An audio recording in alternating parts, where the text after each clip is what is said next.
कहीं झांसी में, कहीं मेरठ में, कहीं गोरखपुर में, कहीं लखनऊ में, अलग अलग क्षेत्रों में, कहीं बिठूर में आजादी की क्रांति की लौ जलती हुई दिखाई दे रही थी। आजादी के प्रति भारतीय जनमानस में जज्बा अंग्रेजों को भी भारत छोड़ने के लिए मजबूर किया और ये निरंतर चलता रहा 90 वर्षों तक। आगामी 90 वर्षों तक ये बिना रुके, बिना डिगे, बिना थके और बिना झुके देश की आजादी के लिए पूरी प्रतिबद्धता के साथ ये अभियान चलता रहा। इसमें अनगिनत बलिदान हुए, अनगिनत बराबर यातनाएं झेलने के लिए मजबूर होना पड़ा। कहीं चोरी चोरा की घटना होती थी, कहीं पर काकोरी के नायकों को बिना सुनवाई की फांसी की सजा होती थी, कहीं जलियांवाला बाग हत्याकांड हो जाता था, कहीं पर कोई इस प्रकार की अन्य बर्बर विदेशी हुकूमत के कृत्यों को देख करके पूरा देश न केवल आक्रोशित होता था बल्कि उनके मन में और भी बड़ी भावना के साथ देश को आजादी की ओर अग्रसर करने का एक नया जज्बा आगे बढ़ता था।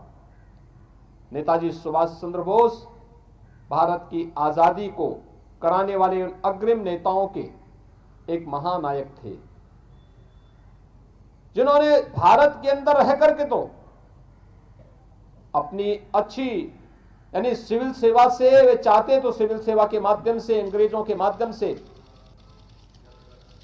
अच्छी सैलरी पाकर के, अच्छी सुविधा पाकर के भारत में रह करके, ब्रिटेन में रह करके अपने और अपने परिवार की देखभाल कर सकते थे, लेकिन उन्हें यह स्वीकार्य नहीं था। ब्रिटिश हुकूमत की चाकरी उन्हें पसंद नहीं थी। उन्हें तो भारत की स्वाधीनता से बढ़कर के कुछ भी प्यारा नहीं था और भारत की स्वाधीनता के लिए उन्होंने नौकरी को तिलांजलि दी। भारत की स्वाधीनता के लिए उन्होंने चल रहे उस समय के संघर्ष का हिस्सा बने। भारत की स्वाधीनता को लेकर के उन्होंने उस समय कांग्रेस के अध्यक्ष पद को भी छोड़ा और उसके उपरांत भारत की आजादी को लेकर के भारत के बाहर रहकर के आजाद हिंद फौज का गठन करके इस देश के नवयुवकों को एक नया स्लोगन दिया था और वह दिया था कि तुम मुझे खून दो, मैं तुम्हें आजादी दूंगा। और यह देश की आजादी का मंत्र बन गया। देश की आजादी के इस मंत्र के उद्घोषा नेताजी सुभाष चंद्र बोस की आज पावन जयंती है। हमारा देश 12 जनवरी से 23 जनवरी तक युवाओं से जुड़े हुए अनेक कार्यक्रम आयोजित करता है। 12 जनवरी वैश्विक मंच पर भारत और भारतीयता को मजबूती के साथ रखने वाले स्वामी विवेकानंद की पावन जयंती का दिन है और 23 जनवरी भारत की आजादी के उद्घोषक नेताजी सुभाष चंद्र बोस की पावन जयंती का दिन है। नेताजी सुभाष चंद्र बोस के साथ उसके बाद जो षड्यंत्र हुए, जो साजिशें रची गई, पूरा देश इसको आज भी विस्मृत नहीं करता। लेकिन आजाद भारत में प्रधानमंत्री मोदी जी के नेतृत्व में नेताजी के प्रति, भारत की महान स्वतंत्रता संग्राम सेनानियों के प्रति आज जो सम्मान का भाव व्यक्त किया जा रहा है, आज वह हम सब के सामने है। पहली बार 2014 में जब प्रधानमंत्री मोदी जी के नेतृत्व में केंद्र में सरकार बनी, सरकार ने दिल्ली के अंदर देश की सुरक्षा के लिए समर्पित होने वाले अमर शहीदों की स्मृति में वार मेमोरियल की स्थापना दिल्ली में की। वार मेमोरियल में आप देखेंगे भारत के खिलाफ जितने भी युद्ध हुए हैं, उन युद्धों में शहीद होने वाले सभी सैनिकों के नाम वहां पर पट्टिका में अंकित है।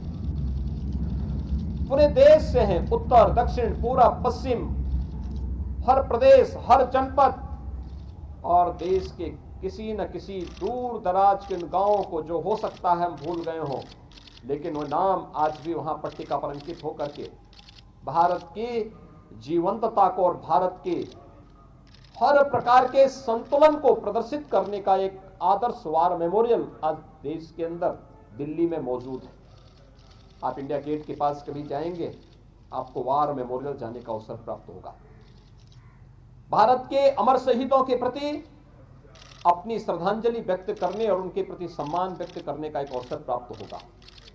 और अब तो भारत सरकार ने यह भी तय किया है कि अमर जवान ज्योति पर नेताजी सुभाष चंद्र बोस की भव्य प्रतिमा की स्थापना का कार्यक्रम होगा। अमर जवान ज्योति पर इस कार्यक्रम को भी आगे बढ़ाने का कार्यक्रम होगा। कार्य प्रारंभ हो चुका है। सरदार वल्लभ भाई पटेल जी जो भारत की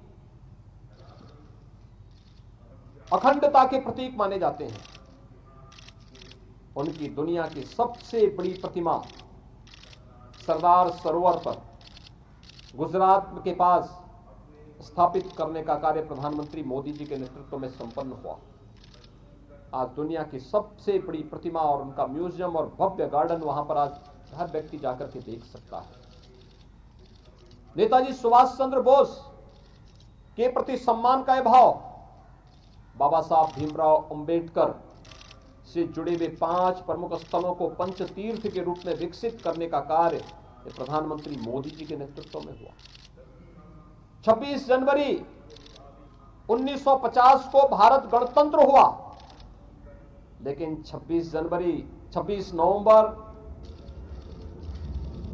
1948 में इस भारत ने जब अपने संविधान के प्रारूप को तैयार करने का कार्य किया था, तो 26 नवंबर की तिथि भी 26 नवंबर की तिथि संविधान दिवस के रूप में बाबा साहब भीमराव अंबेडकर के प्रति सम्मान का भाव व्यक्त करने की तिथि व्यक्त की जा रही है। अब भारत का संविधान दिवस भी भारत की प्रस्तावना को प्रत्येक भारतीय के मन में भाव पैदा करने का कि हम भारत के नागरिक अपने इन दायित्वों का निर्वहन करने के लिए प्रतिबद्ध हैं, इस संकल्प को दोहराने का एक अवसर, और केवल अपने अधिकारों के प्रति जागरूक होकर के नहीं, बल्कि भारतीय अपने कर्तव्यों के प्रति भी जागरूक होकर के एक भारत श्रेष्ठ भारत के निर्माण में अपना योगदान दे सकें। इन कार्यक्रमों को लेकर के भारत का संविधान दिवस हम प्रतिवर्ष आयोजित करते हैं। इन अनेक प्रकार के कार्यक्रमों के साथ जुड़ा हुआ 23 जनवरी का यह कार्यक्रम भी अब हर भारतीय के मन में भारत के शौर्य और पराक्रम दिवस के रूप में, भारत के उस महान सपूत जिनके मन में भारत की स्वाधीनता का एक जज्बा था, नेताजी सुभाष चंद्र बोस को स्मरण करने का एक अवसर हम सबको प्रदान कर रहा है। आज के इस अवसर पर जब मेरे सहयोगी विधि और न्याय मंत्री श्री ब्रजेश पाठक जी यहाँ पर हैं, हमारे लोकप्रिय विधायक डॉक्टर नीरज बोरा जी यहाँ पर हैं, विधान परिषद के हमारे सदस्य इंजीनियर अवनीश सिंह जी यहाँ पर हैं, यहाँ के अन्य गणमान्य नागरिक गण हैं, स्वाधीनता संग्राम सेनानी परिवारों से जुड़े हुए तमाम प्रबुद्ध जन यहाँ पर मौजूद हैं। मैं इस अवसर पर पूरे प्रदेश वासियों को एक बार फिर से बधाई देता हूँ। नेताजी सुभाष चंद्र बोस जी के प्रति कोटि कोटि नमन करते हुए प्रदेशवासियों की ओर से विनम्र श्रद्धांजलि अर्पित करता हूँ। धन्यवाद। जय हिंद।